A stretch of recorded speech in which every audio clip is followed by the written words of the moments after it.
श्री कृष्ण गोविंद हरे मुरारी, हे नाथ नारायण वासुदेवा। श्री कृष्ण गोविंद हरे मुरारी, हे नाथ नारायण वासुदेवा।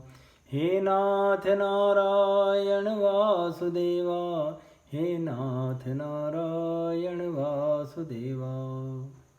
श्रीमद्भागवत पुराण दशम स्कंद उत्तरार्ध अथ चतुष्षष्टितमो अध्यायः। नृग राजा की कथा। श्री शुकवाच। एकदोपवनं राजन् जग्मुर्यदुकुमारकः, विहर्तुं सांब प्रद्युम्न चारु भानुकदादयः। क्रीडित्वां सुचरिं तत्र विचिन्वन्त पिपासिता, जलं निरुदके कूपे दद्रशु सत्वमद्भुतम्। क्रकलासं गिरिनिभं वीक्ष्य विस्मितमानसा, तस्य चोद्धरणे यत्नं चक्रुस्ते कृपयान्वितः।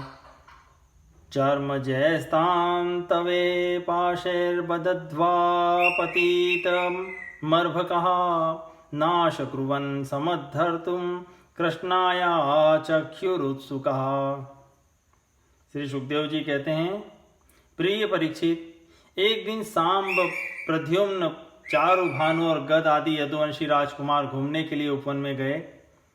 वहां बहुत देर तक खेल खेलते हुए उन्हें प्यास लगाई। जब वे इधर उधर जल की खोज करने लगे तो वे एक कुएं के पास गए। उसमें जल तो था नहीं, एक बड़ा विचित्र जीव दिख पड़ा। वह जीव पर्वत के समान आकार का एक गिरगिट था। उसे देखकर उनके आश्चर्य की सीमा न रही। उनका हृदय करुणा से भर आया और वे उसे बाहर निकालने का प्रयत्न करने लगे। परंतु जब वे राजकुमार उस गिरे हुए गिरगिट को चमड़े और सूत की रस्सियों से बांधकर बाहर न निकाल सके, तब कुतूहलवश उन्होंने यह आश्चर्यमय वृत्तांत भगवान श्री कृष्ण के पास जाकर निवेदन किया। तत्रागत्यारविन्दाक्षो भगवान् विश्वभावना, वीक्ष्यो जहार वामेन तम करेण सलीलया। स उत्तम श्लोककराभिमृष्टो विहाय सद्य कृकलासरूप, संतप्त चामी कर चारुर्वर्ण स्वर्ग्यद्भुतालंकरणाम्बरस्त्रक। प्रपच्छ विद्वानपि तन्निदानं, जनेषु विख्यापयितुं मुकुन्दः। कस्त्वं महाभागवरेण्यरूपो, देवोत्तमं त्वां गणयाति नूनम्। दशामिमां वा कथमेन कर्मणा, सम्प्रापितोऽस्य तदर्ह सुभद्र। आत्मानमाख्याहि विवित्सतां नो, यन्मन्ययसेन क्षममत्र वक्तुम्। जगत के जीवनदाता कमल नयन भगवान श्री कृष्ण उस कुएं पर आए। उसे देखकर उन्होंने बाएं हाथ से खेल खेल में अनायास ही उसको बाहर निकाल लिया। भगवान श्री कृष्ण के कर कमलों का स्पर्श होते ही उसका गिरगिट रूप जाता रहा और वह एक स्वर्गीय देवता के रूप में परिणित हो गया। अब उसके शरीर का रंग तपाए हुए सोने के समान चमक रहा था और उसके शरीर पर अद्भुत वस्त्र, आभूषण और पुष्पों के हार शोभा पा रहे थे। यद्यपि भगवान श्री कृष्ण जानते थे कि इस दिव्य पुरुष को गिरगिट योनि क्यों मिली थी, फिर भी वह कारण सर्वसाधारण को मालूम हो जाए, इसलिए उन्होंने उस दिव्य पुरुष से पूछा, महाभाग, तुम्हारा रूप तो बहुत ही सुंदर है, तुम हो कौन? मैं तो ऐसा समझता हूँ कि तुम अवश्य ही कोई श्रेष्ठ देवता हो। कल्याण मूर्ति, किस कर्म के फल से तुम्हें इस योनि में आना पड़ा था? वास्तव में तुम इसके योग्य नहीं हो। हम लोग तुम्हारा वृत्तांत जानना चाहते हैं। यदि तुम हम लोगों को वह बतलाना उचित समझो तो अपना परिचय अवश्य दो। नृगुवाच। श्री शुकवाच।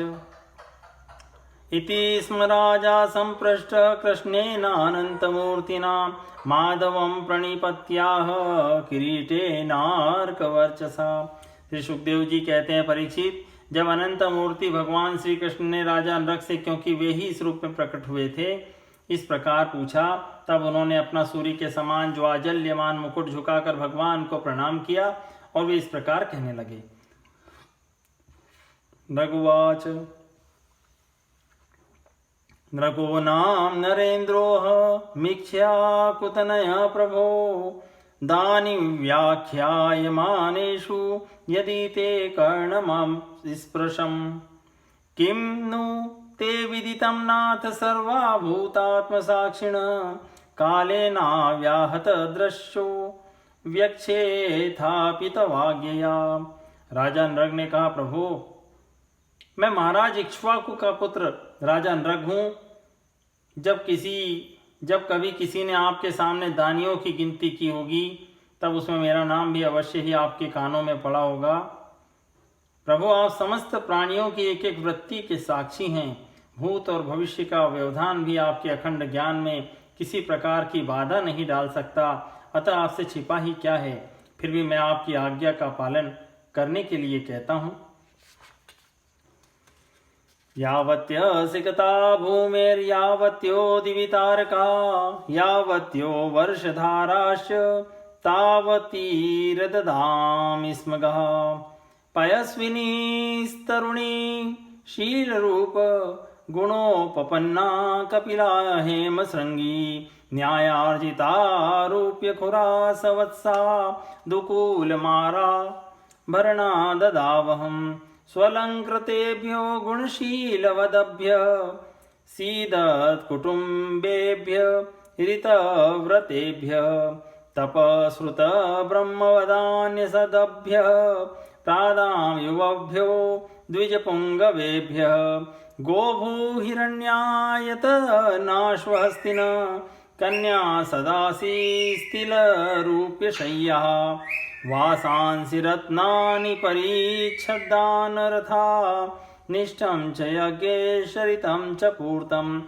कस्यचिद्विमुखस्य भ्रष्टा गोमर्मगोधने सम्पृष्टा विदुषा सा च मया दत्ता द्विजातये तामनीयमानां तत्स्वामी दृष्टवो वाच ममेति तं ममेति प्रतिग्राहाय नगो मे दत्तवानिति विप्रो विवदमानो मामुचतु स्वार्थ साधको भवान् दातापहर्तेति तच्छ्रुत्वा मे भवद भ्रमः अनुनीतावभो विप्रो धर्मकृच्छगतेन वै गवां लक्ष्यं प्रकष्टानां दास्याम्येषा प्रदीयताम्। भगवान, पृथ्वी में जितने धूलिकण हैं, आकाश में जितने तारे हैं और वर्षा में जितनी जल की धाराएं गिरती है, मैंने उतनी ही गौएं दान की थी। वे सभी गौएं दुधार, नौजवान, सीधी, सुंदर, सुलक्षणा और कपिला थी। उन्हें मैंने न्याय के धन से प्राप्त किया था। सबके साथ बछड़े थे, उनके सींगों में सोना मढ़ा दिया गया था और खुरों में चांदी। उन्हें वस्त्र, हार और गहनों से सजा दिया जाता था। ऐसी गौएं मैंने दी थी। भगवान, मैं युवावस्था से संपन्न श्रेष्ठ ब्राह्मण कुमारों को, जो सद्गुणी, शील संपन्न, कष्ट में पड़े हुए कुटुंब वाले, दम्भ रहित तपस्वी, वेद पाठी शिष्यों को विद्या दान करने वाले तथा सच्चरित होते, वस्त्राभूषण से अलंकृत करता और उन गौओं का दान करता। इस प्रकार मैंने बहुत सी गौएं, पृथ्वी, सोना, घर, घोड़े, हाथी, दासियों के सहित कन्याएं, तिलों के पर्वत, चांदी, शैया, वस्त्र, रत्न, ग्रह सामग्री और रथ आदि दान किए। अनेकों यज्ञ किए और बहुत से कुएं, बावली आदि बनवाए। एक दिन किसी अप्रतिग्रही दान न लेने वाले तपस्वी ब्राह्मण की एक गाय बिछुड़कर मेरी गौं में आ मिली। मुझे इस बात का बिल्कुल पता न चला, इसलिए मैंने अनजान में उसे किसी दूसरे ब्राह्मण को दान कर दिया। जब उस गाय को वे ब्राह्मण ले चले तब उस गाय के असली स्वामी ने कहा, यह गौ मेरी है। दान ले जाने वाले ब्राह्मण ने कहा, यह तो मेरी है, क्योंकि राजा नृग ने मुझे इसका दान किया है। वे दोनों ब्राह्मण आपस में झगड़ते हुए अपनी अपनी बात कायम करने के लिए मेरे पास आए। एक ने कहा, यह गाय अभी अभी आपने मुझे दी है, और दूसरे ने कहा, यदि ऐसी बात है तो तुमने मेरी गाय चुरा ली है।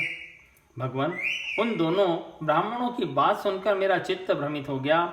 मैंने धर्म संकट में पड़कर उन दोनों से बड़ी अनुनय विनय की और कहा कि मैं बदले में 1 लाख उत्तम गौएं दूंगा, आप लोग मुझे यह गाय दे दीजिए।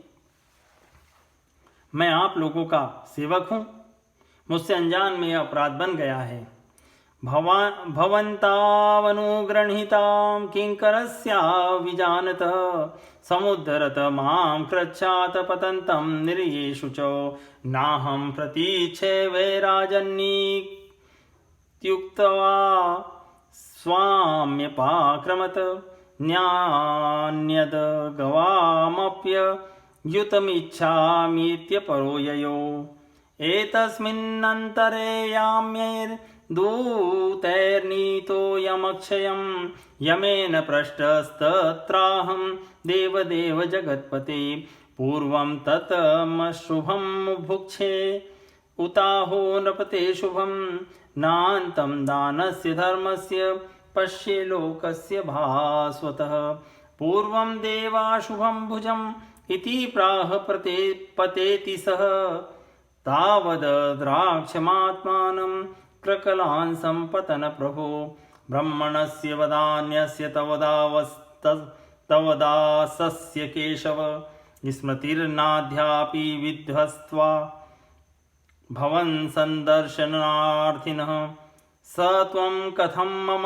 विभोक्षीपत परात्मा योगेश्वरे श्रुति दृशामलहृद्विभाव्यः साक्षादक्षोक्षज उरुव्यस्नान्दबुद्धे स्यान्मे न दृश्य इह यस्य भवापवर्गः देवदेव जगन्नाथ गोविंद पुरुषोत्तम नारायण ऋषिकेश पुण्यश्लोकाच्युताव्यय। मुझ पर आप लोग कृपा कीजिए और मुझे इस घोर कष्ट से तथा घोर नरक में गिरने से बचा लीजिए। राजन, मैं इसके बदले में कुछ नहीं लूंगा। यह कहकर गाय का स्वामी चला गया। तुम इसके बदले में 1 लाख ही नहीं 10,000 और दो तो भी मैं लेने का नहीं।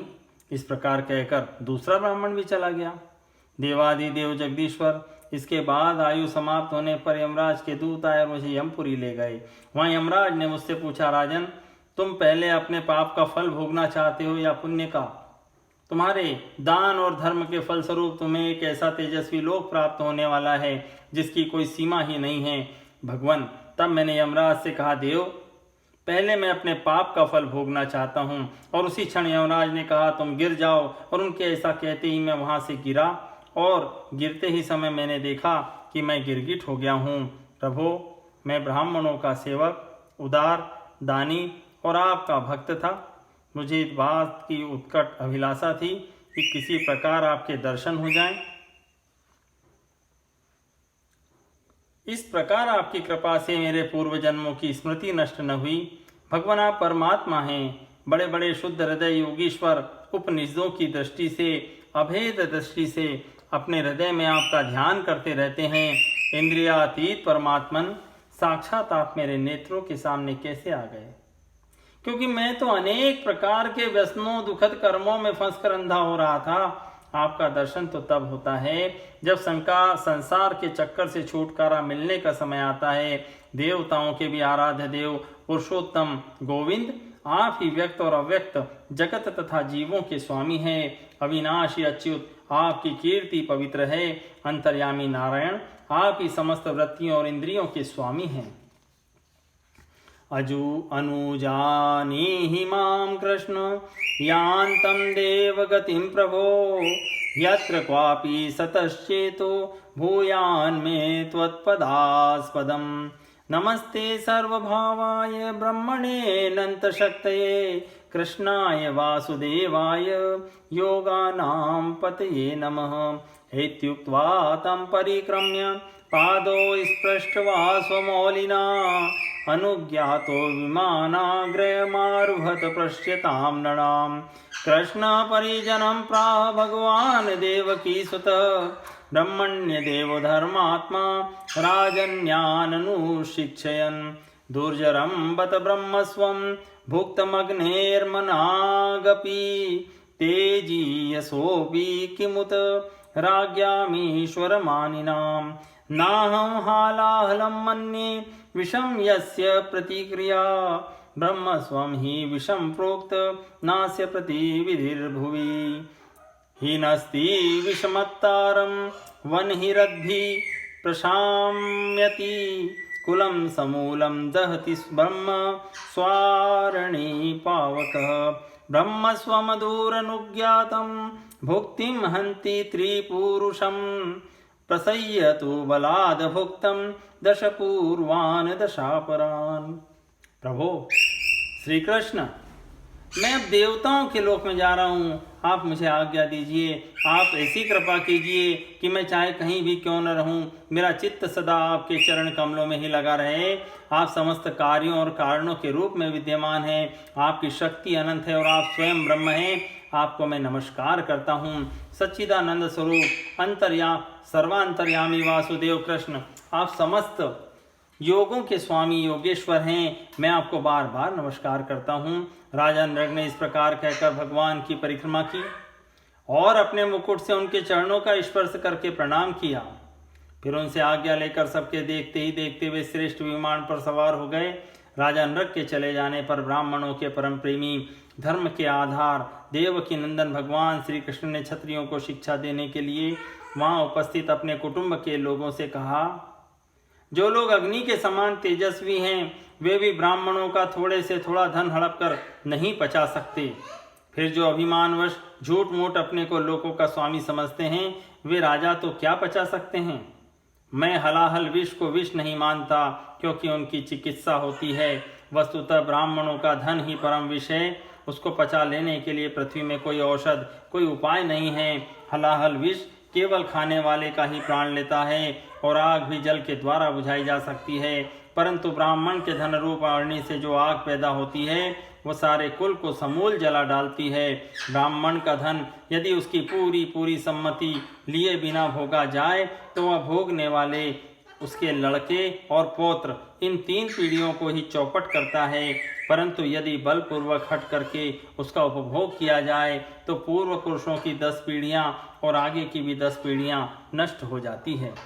राजानो राजलक्ष्म्यान्धानात्मपातं विचक्षते निर्यं ये विमन्यन्ते ब्रह्मस्वं साधु बालिशः गृह्णन्ति यावत् पासून कृदन्तामश्रु बिन्दवः विप्राणां रतवृत्तीनां वदान्यानां कुटुम्बिनां राजानो राजकुलाश्च तावतोऽब्दान्निरङ्कुशः कुम्भिपाकेषु पच्यन्ते ब्रह्मदायापहारिणः स्वदत्तामपरदत्तां वा ब्रह्मवत्ति हरेचय षष्टिवर्षसहस्राणि विष्ठायां जायते क्रमी न मे ब्रह्मधनं भूयाद यद्ग्रदध्वाल्पायुषो नरा पराजिताश्युता राज्याद् भवन्त्युद्वैजिनो हयः विप्रं कृताग समपि नैव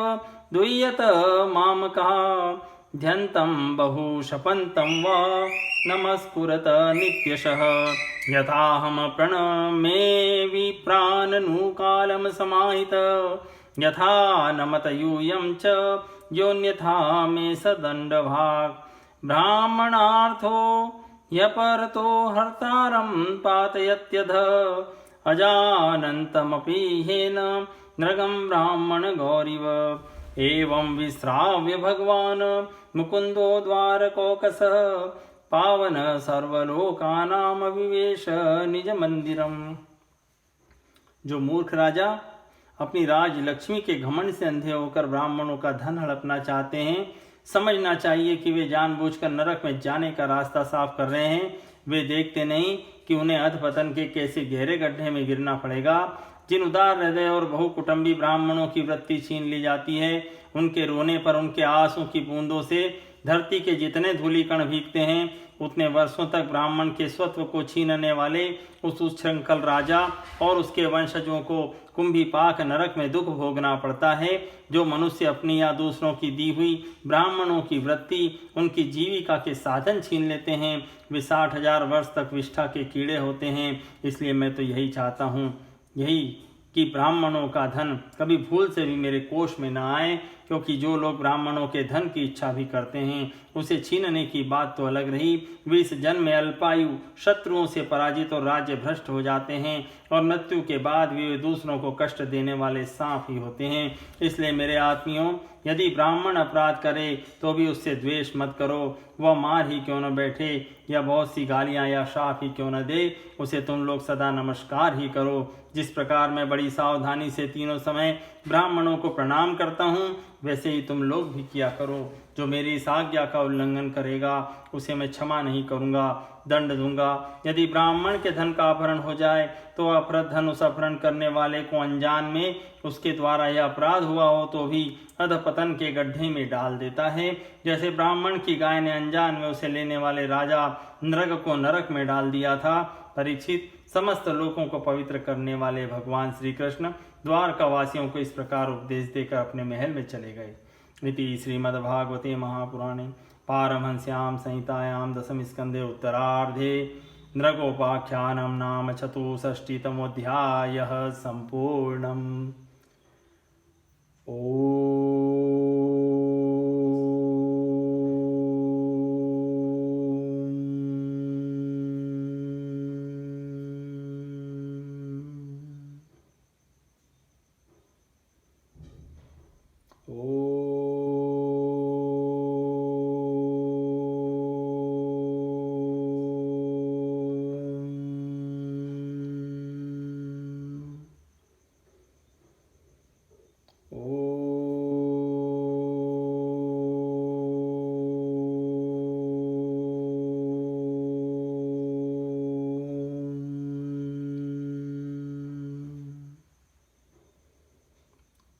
श्री कृष्ण गोविंद हरे मुरारी, हे नाथ नारायण वासुदेवा।